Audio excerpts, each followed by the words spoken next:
અને નમસ્તે ગુજરાતમાં મહત્વના સમાચારથી શરૂઆત કરીએ તો દાહોદમાં લગ્ન પ્રસંગમાં ફૂડ પોઈઝનિંગની ઘટના સામે આવી છે। અબલોડ ગામે લગ્ન પ્રસંગના જમણવારમાં ફૂડ પોઈઝનિંગની ઘટના બની।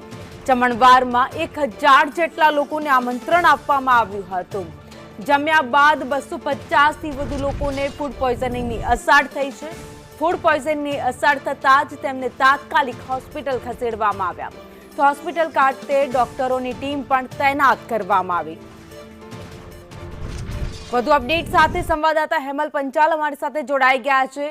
હેમલ, ગત રાત્રે દાહોદમાં 1000 લોકોનો જમણવાર હતો, જ્યાં 250 જેટલા લોકો હતા જેને હોસ્પિટલ દાખલ કરવા પડ્યા કારણ કે ફૂડ પોઈઝનિંગની અસર થઈ। ચોક્કસથી ભાવિની વાત કરીએ તો દાહોદ જિલ્લાની જે અબલોડ ગામ છે ત્યાં એક લગ્ન પ્રસંગ હતો, તેની અંદર જમણવાર યોજવામાં આવ્યો હતો, જેને 1000 જેટલા લોકોને આમંત્રણ આપવામાં આવ્યું હતું।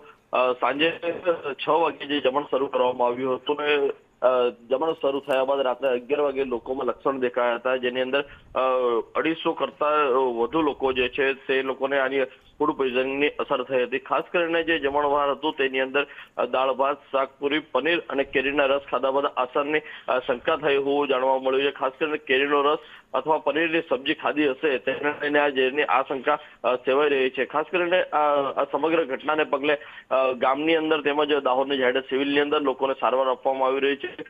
250 પણ વધુ લોકોને હાલ દાહોદની ઝાયડસ હોસ્પિટલ તેમજ ખાનગી હોસ્પિટલ અને અબલોડનું જે પ્રાથમિક આરોગ્ય કેન્દ્ર છે ત્યાં બાજુ સારવાર આપવામાં આવી રહી છે। અબલોડ ગામના જે ભરતભાઈ રાઠોડ છે તેમના ઘરે આ પ્રસંગ યોજવામાં આવ્યો હતો। ખાસ કરીને સમગ્ર ઘટનાને પગલે આરોગ્ય વિભાગ અને ફૂડ વિભાગ પણ ઘટના સ્થળે દોડી આવ્યો હતો। તમામને દાહોદની ઝાયડસ હોસ્પિટલની અંદર સારવાર આપવામાં આવી હતી।